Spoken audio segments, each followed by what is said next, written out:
Tonight, a subject that all of us, I mean literally all of us, really need to appreciate and understand. One, I think the more we walk with the Lord, the older we get, the more we'll appreciate this.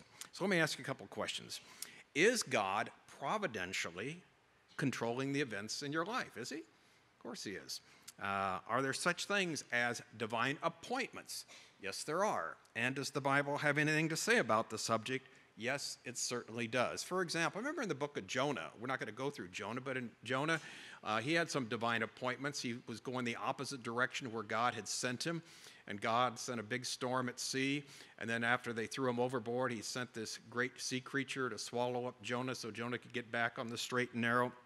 And so basically what we see is that God will bring things in our life to get us back where he wants us to be. And so the same thing is true with the life of a man named Abram who became Abraham. God called this man some 4,000 years ago to a land of promise, a land which would be his and belong to his descendants forever, a land which would be blessed, called the quote-unquote promised land, of course. And in doing so, God made a number of promises to this man, but also he said this. He said, the Lord said to Abram, "Know for certain that your descendants will be strangers in a foreign country. They will be enslaved and oppressed for 400 years. 400 years they'll be in slavery. But the Lord said, I will execute judgment on the nation that they will serve. Afterwards, they will come out with many possessions." Now, that's Genesis 15:13. So God says, all right, Abram, here's what I want you to do. I want you to leave your family, leave your household, go to this country. And this country is going to be your land. It's going to be the promised land. Your descendants will be like the stars of the sky, the sand of the seashore. And they will be there. They will live there. They will have the occupancy as long as they're faithful. But this land is yours forever. But he said this. There's going to come a time where they're going to be away from that land for some 4 centuries, but then I'm going to bring them back and create much wealth. So that was the promise that God made to Abram, who later became Abraham, father of a multitude. So here is the question. How is God going to do it? How is he going to bring his people from the promised land to a land where they will be serving as slaves for some 4 centuries and then back to the promised land? So that's the question. And what we're going to see tonight is God is going to use some divine appointments to do all this. Not supernatural things, as it were, but one event after another, just in the right timing that gets the players where they need to be. And the same is true in your life and mine. As you look back on your life, I'm sure you've seen that happen many, many times, the divine appointments that took place. And we're going to look at this tonight. So how is he going to bring it all about? Well, this is our subject. And to deal with it, we have to turn to one of the most famous stories in all of the Bible. So if you have your Bible with you, turn to Genesis chapter 37, and we're going to look at the story of the patriarch Joseph. Now, in the time we have, you cannot do justice to this account. Literally, I'd need like 5 weeks to even begin to scratch the surface. There is so much there, but we're going to hit some of the highlights, and you get the point here. This is by far the longest and most masterful narrative in the book of Genesis, if not the entire Bible. The story of Joseph is one that most people are familiar with. This took place 18 centuries before the time of Christ. And Joseph basically was a type of Christ, a picture of Jesus and some of his actions, some of the things that happened to him. For example, he was rejected by his own brothers as Christ was rejected by his own people. But the story of Joseph is going to tell us, and it's going to be the bridge. It chronicles the migration of Jacob's small clan to Egypt. And at the time they went there, there were 75 strong. And 4 centuries later, their numbers were incalculable that took place at the time of the Exodus. But how are they going to get there? How is God going to get them this country of Egypt? And that's what the story of Joseph is all about. And what he's going to do, God is going to work through natural means. So the story of Joseph is about God working his will through everyday events. There's no miracles here. God does not suspend his natural laws to make things happen, but it shows us about the hidden and sure ways of God, something we all need to be sensitive to, because I think many times, a lot of us feel that somehow maybe my Christianity isn't as great as somebody else's because they have all this miraculous things happen to them, and I haven't seen any great flashes of lightning or miracles or something like that. And yet, if you think about it, God will superintend events in your life to put you where he wants you to be in the right timing, as he did with Joseph. So we're going to see the hidden and the sure ways of God, where God directs all things to their appointed end. toward the conclusion of this great narrative, and when Joseph reveals himself to his brothers in Genesis 45, 7 and 8, here's what he said. He said, God sent me before you to preserve for you a remnant on earth and to keep alive for you many survivors. So it was not you who sent me here, but God. So ultimately, Joseph recognized that it wasn't his brothers that did this, even though it was their sin that was one of the causes. The ultimate cause was God getting Joseph to Egypt, because the people there in Egypt was where Joseph and his family were going to spend the 400 years, the land of bondage. But the way he got them there, the way God did it, is literally miraculous, as we see. So what a God he is. He's not just a God of the extraordinary, he is a God of the ordinary. Don't ever forget that. He will use ordinary events to accomplish his purposes. You don't need to see bolts of lightning flashing as it will.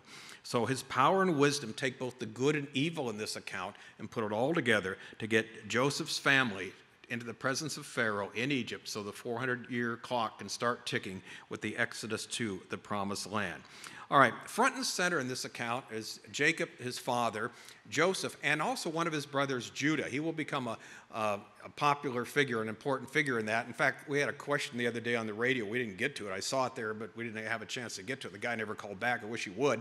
He says, why was Judah, the one chosen, the family? Christ is a descendant of Judah. Jacob had 12 sons. Judah wasn't the oldest. He was fourth in line. Why not Joseph? Why wasn't Joseph the promised one? Well, in this account, Judah actually becomes somewhat front and center. He's the one that saves his brother Joseph from his brothers, as it were, and selling them to the Midianite traders that are going to Egypt. So Judah, Jacob, and Joseph, the three J's here, are front and center in this account. But we're going to see, again, the providence of God and the salvation of Israel. God is choreographing events that are going to put this all together. First, by Jacob, his sin of favoring Joseph above all his brothers. Jacob had a terrible sin, and that was showing favoritism to one of his 12 sons here, and that, of course, was Joseph. And then God gave Joseph 2 dreams about his future exaltation. So we have human sin and divine revelation working together here to combine to produce a hatred and a rejection of Joseph, but also a way of salvation for the descendants of Abraham, Isaac, and Jacob. Now, again, Jacob is the one that's going to be the architect of the rejection of Joseph. That's what we'll call the first 4 verses. Verses 1 to 4 reads like this. But Jacob lived in the land where his father had stayed, in the land of Canaan. This is the account of Jacob.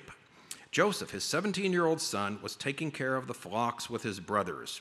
Now he was a youngster working with the sons of Bilhah and Zilpah, his father's wives. Joseph brought back a bad report about them to his father. Now Israel loved Joseph more than all his sons because he was a son born to him late in life, and he made a special tunic for him. When Joseph's brothers saw that their father loved him more than any of them, they hated Joseph and were not able to speak to him kindly. All right, at this particular time, Jacob and his brother Esau, the twin brother, they split. Esau is building, an empire, as it were, buildings, an urban center there, because he is a man of the flesh. If they're on earth, Jacob and his family are living in tents, showing our life in here is just fleeting. We're not here to plant forever because this is not our ultimate home. So anyway, Jacob's now settling down in tents where his father Isaac had before him in the land of promise, and we have the account basically here of, even though it's the account of Jacob, Joseph is front and center.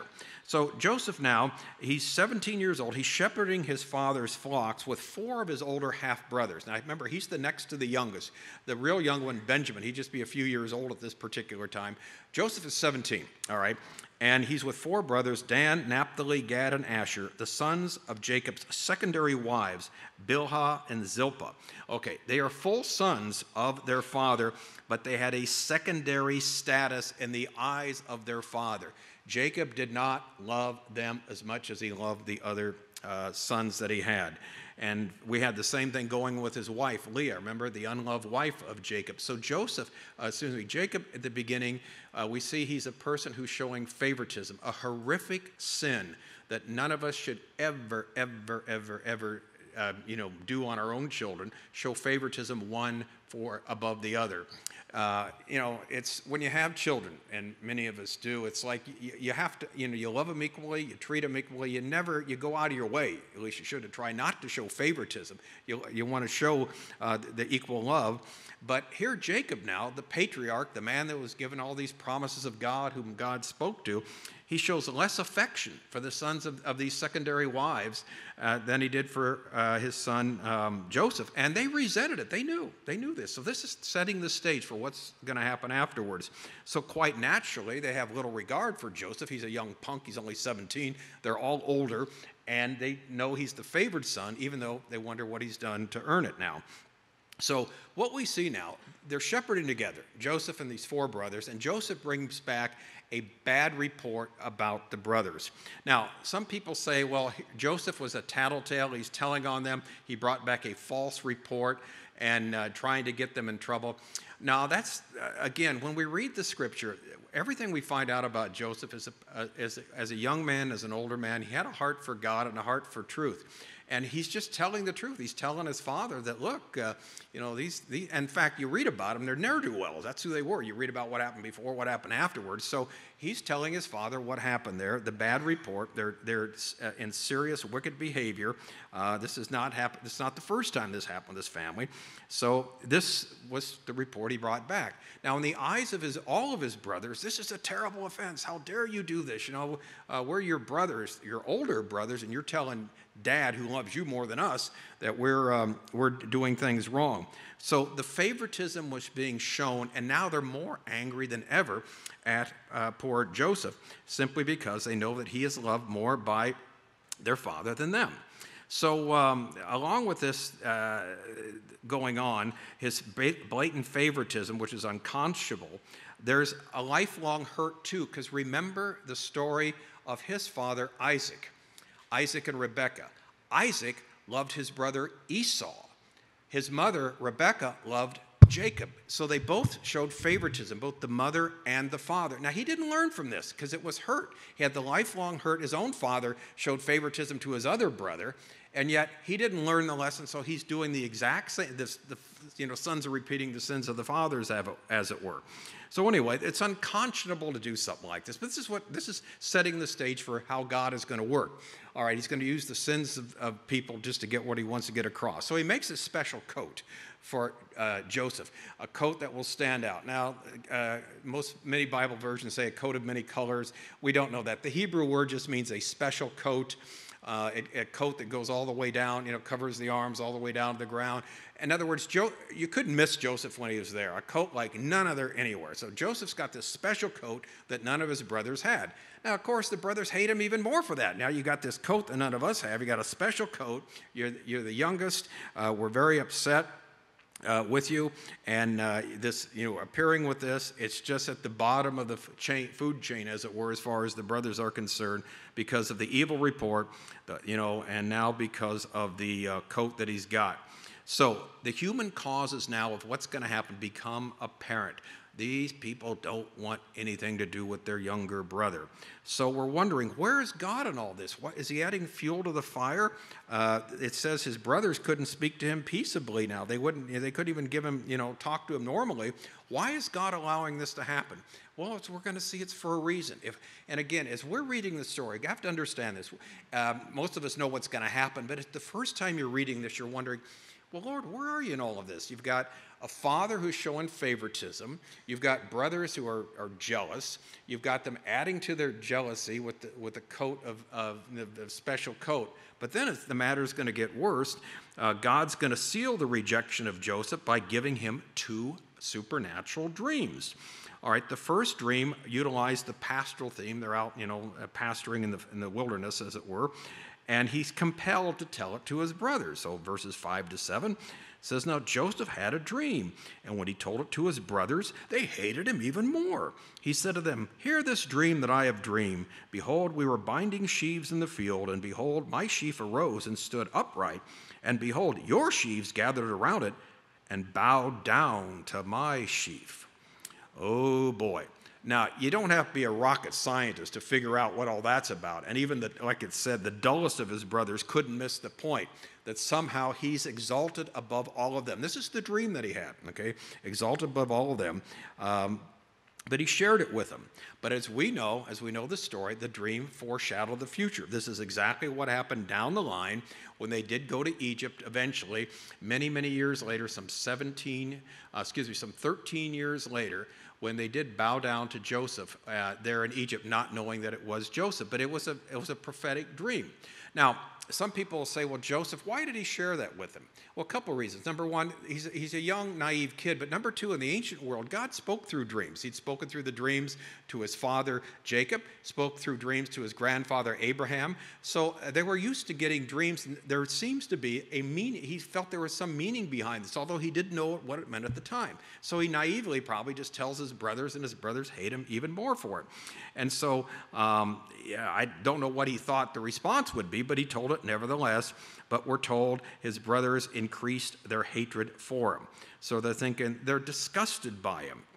They hated him all the more. But as we see in this story, there are two dreams. They come in twos, and Joseph now has a celestial dream, another one. And it basically, as Pharaoh would later have two dreams, so does Joseph have a second dream. And the second dream is going to show the grandeur of the Lord. It says he dreamed another dream and told it to his brothers and said, behold, I have dreamed another dream. Behold, the sun, the moon, and the 11 stars were bowing down to me. All right, the first dream, they're bowing down to him in the field. Now they're bowing down to him in heaven. All right, bowing down to the sun, the moon, and the stars, the 11 stars bowing down to him. Well, they got the idea. He's got 11 brothers, a father, and a mother. Everybody's going to bow down to this 17-year-old kid. And so, I mean, this is just too much. So the brothers are now beside themselves. They cannot stand the younger brother, Joseph. Now, this is even too much for his doting father, Jacob. It said when he told it to his father and to his brothers, his father rebuked him. And he said to him, what is this dream that you've dreamed? Shall I and your mother and your brothers indeed come to bow ourselves to the ground before you? And his brothers were jealous of him. But notice this last little phrase here. But his father kept the saying in mind. He rebuked Joseph, but he didn't hate him like his brothers did. Why? Because he knew that God had spoken through dreams in the past to him and to his father, Isaac, and to his grandfather, to Abraham. And so what we have going on here, to his father Abraham, Isaac, and then to grandfather Abraham. What we have here now is Jacob realizing something's going on. There's something special about Joseph, something very, very special here. And even though these dreams seem ridiculous, here's this 17-year-old kid, the whole family's going to bow down to him, the sun, the moon, and the stars, but he realized something else is going on here. He didn't know what it was. He's not going to know for many, many years what it was, but he did not, hate him. He was not dismissive, in other words, of Joseph. So he's fortunate to have a father who, though he was the youngest son, he himself had become the heir of the birthright, that is Jacob. What was God indicating? What's going on here? Because he knew something was there. And again, he's not going to find out for years and years. But the brothers' silence was ominous. They hated him all the more. But the hand of God is everywhere in this narrative. So basically, here's what's happened so far. Joseph has a bad report. He's at odds with his brothers. There's obvious favoritism with Jacob of Joseph, further incurring the rejection and resentment of his brothers. But God's fingerprints are all over this with two dreams. And the origin meaning came from God, and they will be literally fulfilled as we get to the end of the story. But God now is sealing the rejection of Joseph by his brothers, by all these events, the favoritism of his father, the bad report, the dreams, and all that. So the main character here is the Lord. He's working behind the scenes, but no one knows it. It just looks like, Joseph telling on his brothers. It looks like sinful favoritism of the father. It looks like, anger from the brothers. But God is working with all this. He's going to allow the wrath of people, the evil people, to bring this to a conclusion. And that's why one day Joseph would say, as for you, you meant it as evil against me, but God meant it for good, to bring it about so that many people would be kept alive as they are today. All right, before we go on, personal application for this, because this is important for us to understand. It tells us those of us who follow God will sometimes live a life that becomes very tangled. Any of you experienced something like that in your life? Am I talking to, okay, you know what I'm talking about, right? It can be very tangled, some of the events that take place. At times, complications will arise from our own sin or complications from those around us or the wider sphere of people in our existence. In other words, complications will come into our lives either by our own actions, by people that are close to us, or people who are, in a wider sphere of us, but it'll bring issues. It'll bring problems in our lives. And we live in a world that's caught in a web of sin, and whatever it might be, you can fill in the blank. We all go through problems like this: illness, financial issues, troubles with children, grandchildren, professional problems, whatever. But we have a God of providence who is going to sustain us through all of this. And sometimes he allows these things to happen because he is working behind the scene unbeknownst to us. This is a truth we all must learn now, because life is not going to get any easier. Life is difficult, but God is still working through all the difficulties. As we're reading this story right now, in where we're at in the story, we're wondering, well, where's God in all this? I mean, you've got anger, with the brothers. You got the father showing favoritism of the son. You've got these dreams. What's going on here? And what it is, in the life of Joseph, he's going to be a hero for the ages, because we're going to see that he's going to be much like Christ himself. He is going to be falsely charged over and over again. He's going to get in every situation that you wouldn't want to get in, but it's all God working.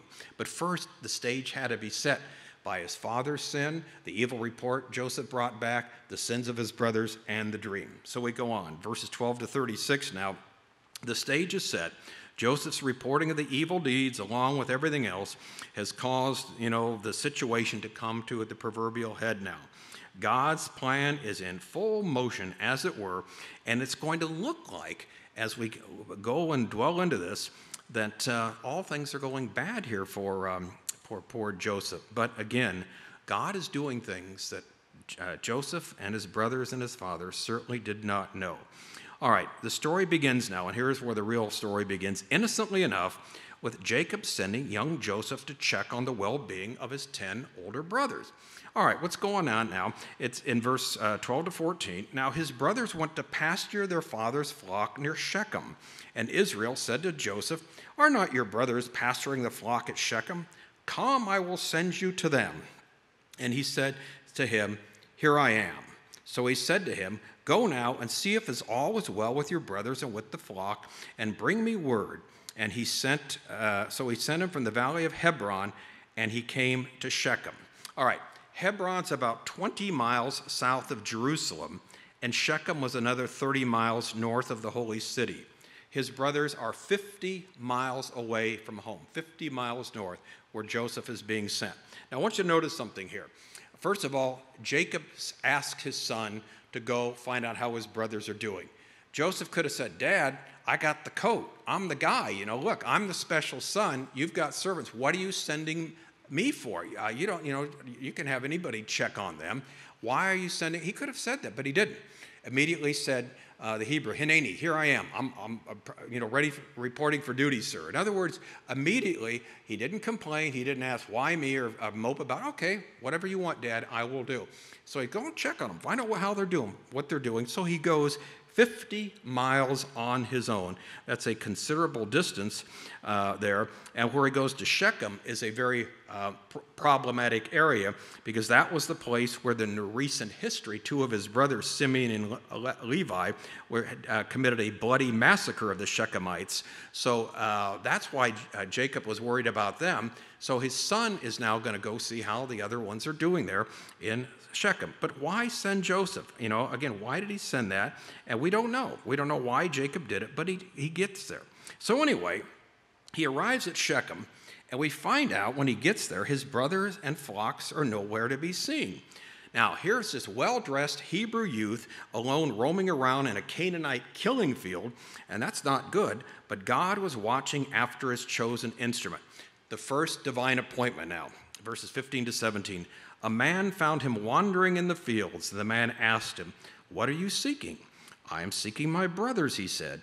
Tell me, please, where are they pasturing the flock?" The man said, "They have gone away, for I heard them say, 'Let us go to Dothan.'" So Joseph went after his brothers and found them at Dothan. All right, the first divine appointment. He gets there. He's been walking 50 miles to the fields they're supposed to, take care of their flocks. He's nowhere to be found. He's wandering around. So it just so happens, number one, that the fields there in Shechem did not have the sustainability for the flock. But number two, there was someone there, a man not named, who actually knew where the brothers went. They went to Dothan, and so they're not here. I heard them say that. So you have two divine appointments, and the divine appointment about the fields weren't ready there for the flock, and also the divine appointment about someone hearing them. So Dothan is about 14 miles further north from Shechem. So Joseph now is 64 miles away from home, 64 miles away from his father's protective umbrella. And there, the bottom is going to fall out, but not the safety net of God's care. Now, what's interesting, Dothan in the Bible is mentioned one other time, and we see two extremes of God's care. First, God's care for Joseph here. He's going to supernaturally intervene. But the other care was something fascinating. In 2 Kings 6:17, this is the story of Elisha and his servant. Remember, he found himself surrounded by horses and chariots there, and it was in the city of Dothan. And at that particular time, his servant is afraid. And the truth is, the Lord told, Elisha prayed to the Lord, "Lord, open the eyes of my servant." And so he could see in Dothan that was unseen by him. There was an army of angels watching over Elisha and his servant. In other words, God's protective care was there. In the case of Elisha, the eyes were open to Elisha and his servant of what we see in the unseen world, the protection. But here at the very same place, there's nothing like that. There's no miraculous events that happen here. Yet God's protective care is just as real. So we learned a great lesson, don't we? Whether we see it or whether we don't, God's protective care is just as real. And so with the analogy here, God is working in very, very special ways with Joseph. So Joseph now is going to be abused by his brothers. He starts showing up, and his brothers see this figure approaching across the expanse, and they call it to their attention. They saw him from afar, and before he came near to them, they conspired against him to kill him. And they said one to another, "Here comes this dreamer. Come, let us kill him and throw him into one of the pits. Then we will say that a fierce animal has devoured him, and we will see what will become of his dreams." All right, when young Joseph arrives, his murder is set. They want to kill him. They want, and they're thinking, all right, we're 64 miles away from home. We're going to kill him and say, "Oh, animal took his life," and what's going to happen because of his dreams? Now, we have an intervention here, though, by Reuben, the oldest. He gets word of the plan. He had fallen out of favor recently with his father, and he couldn't afford further blame for the death of Joseph's favorite son. So Reuben says, we're not going to take his life. That was not a suggestion, it was a command. We shall not take his life. We're not going to shed any blood. He didn't want to have that happen. He commanded, though, that they cast Joseph in a pit unharmed, and that was a ploy. So Reuben's thinking, I can later come and rescue him. All right, now Joseph is abused. The Bible talks about when he shows up, he comes to his brothers. They strip him of his robe, the robe of many colors that he wore. They took him and cast him to a pit. The pit was empty, and there was no water in it. All right, I want you to think about this. They strip him of his clothes. They throw him in a pit here in Dothan. There's no water in the pit. And then we're told they sit down to eat their food, the food that Joseph brought to them from their father, Jacob. In that part of the world, it gets very, very hot. They threw him in this pit, a cistern. The cisterns are there to collect water. There was no water there. It's hot. It's dry, and there's no way he could climb out once he's in there. He's stripped naked. He's stripped bare, as it were. And so this looks like the end of his life. Now, Reuben did that because they were going to kill him right away. He's trying to find a way to save his brother. But it looks like Joseph is, this is the end of him. His brothers want to kill him. He's stripped. He's in this pit. And now what's happening, he's calling out. He's calling out to his brothers. We learn this later, that he called out their names for help. There was no help whatsoever. It looked like this was going to be the end of this young man, Joseph. So as we're reading the story, can you imagine reading the story, hearing it for the first time? God, where are you in all this? What's going on here? What's taking place? You're bruised, you're bleeding, you're naked on the rocky floor of a water cistern. You've got 9 brothers like a pack of dogs upon you, scratching and pulling the coat from you. This is just terrible. The deep pit, you can't climb out. Where is God in all of this? Then they sat down to eat. The callousness is so obvious here. And poor Joseph, as as the text tells us nothing at this time what he said or how he felt, but the brothers will tell 20 years later when they're feeling guilty about it. In 42:21, they say, "In truth, we are guilty concerning our brother, in that we saw the distress of his soul when he begged us and we did not listen. This is why this distress has come upon us." And this, of course, is later. The brothers laugh, the brothers joke. They think this is what this guy deserves, this young son. But here we see now the beginning of the providence of God over and over and over again. What happened? Well, let me just summarize. As they are there, as Reuben leaves to tend the flock, as it were, he seemed to leave for a while, and he's going to come back and try and save Joseph. He doesn't know how he's going to do it. He's going to find some way of saving him. It just so happened that a trading group from Gilead is on their way to Egypt that passes by where they are feeding the flock in Dothan. All right, divine appointment number 3. The trading group, this trading caravan, the Midianite traders, just happened to pass by at that time when they were sitting, eating their lunch, trying to decide what to do with Joseph. All right, remember now, they aren't in Shechem. They're in Dothan because there was no grass in Shechem. Shechem was not on the trading route to Egypt. Dothan was.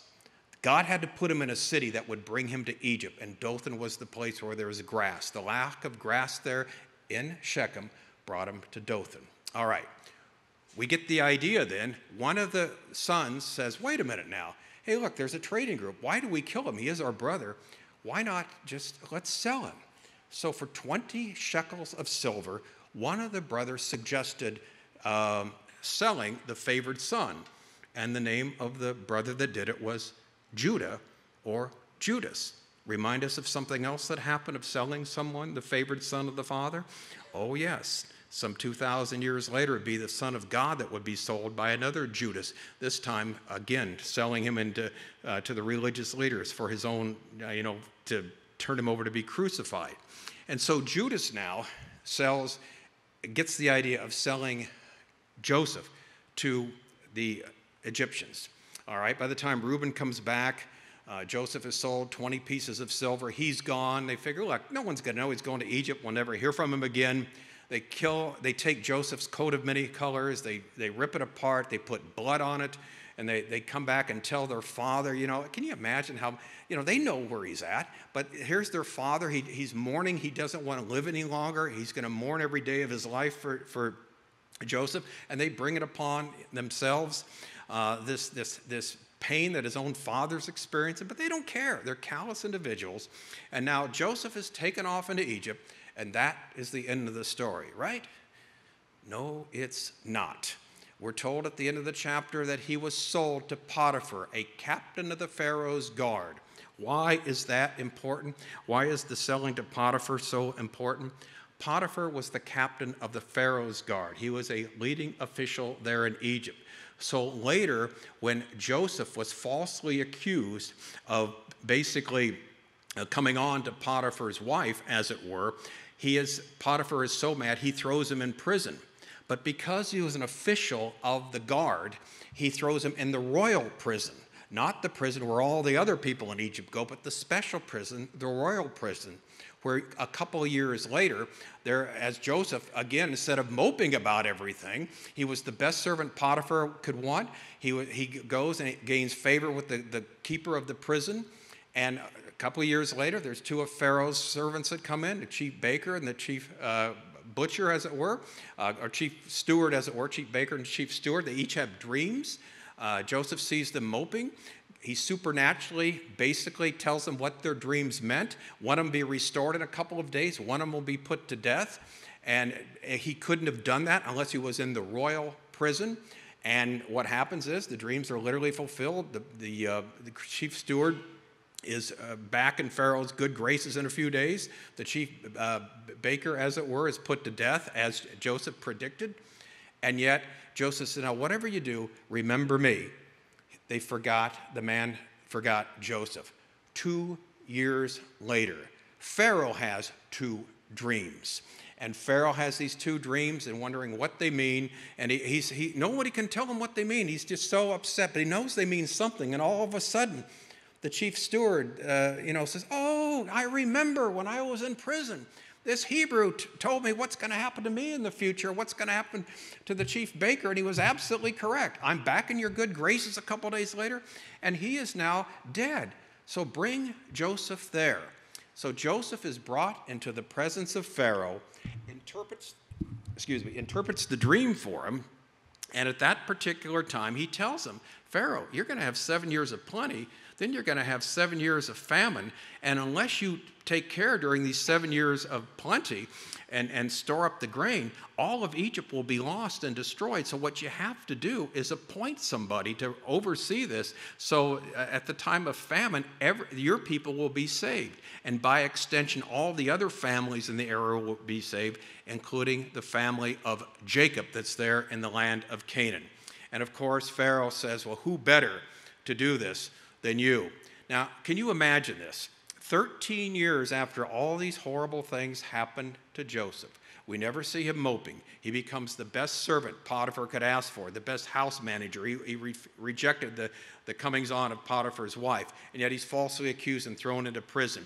He goes into prison. He basically is the best type of person there in prison. He's given special privileges there, to the place where he even wants to help out people that are moping around, and he interprets 2 dreams supernaturally, yet again, he's forgotten. He's forgotten after he interpreted the dreams. It's not for 13 years later, when he's about 30 years of age, it all comes together, and he wakes up one morning after literally going through hell for 13 years as a slave in Egypt, and by the end of the day, he is second in command of the entire nation. And because of the supernatural interpretation of the dream, what happens? Well, I'll tell you what happens. He becomes the one who saves his own people, because the food that's there in Egypt allows his brothers and his family to eat and to stay alive during this terrible time. And so what do we see? One after another, after another, after another of these divine appointments in his life, where eventually, of course, as we know the story, he reveals himself to his brothers. When they come and bow down to him, thinking they don't know it's their own brother, Joseph. And eventually, as he said, look, what you meant for evil, God meant for good. It wasn't you that brought me here. It was God who brought me here. Now, there's so many great lessons from this, but the bottom line is all of this. We see God working behind the scenes in the natural realm. All these divine appointments, seemingly coincidences. They just there happened to be no grass in Shechem, so they moved to Dothan. Just the man happened to hear them talking where they're going, so Joseph knew where to go. The caravan just happened to go by at the time they're trying to decide how to kill their brother. He's sold into Egypt, and it just happens to be bought by Potiphar, the captain of the Pharaoh's guard. Even though he's the best person for the job there, he does everything right, he is falsely accused, but he's thrown into the royal prison, not just the prison with all the miscreants of Egypt. And it just happened then, Pharaoh gets mad at 2 of his own people soon thereafter and throws them both into prison. And they both have dreams that they have a long face about, and Joseph just happens to come with the exact interpretation. Then 2 years later, when Pharaoh has his own dreams, the chief steward remembers, oh yeah, that's right, there's this person there that interpreted my dream. And then Joseph is elevated to the place where God had him to be.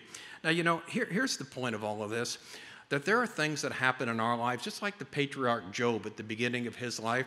He had all these things happen to him. He didn't do anything wrong. God allowed these things to happen because he had a greater purpose for it. So sometimes we can go through problems and trials, and we ask ourselves, Lord, what am I doing wrong? Maybe it's nothing.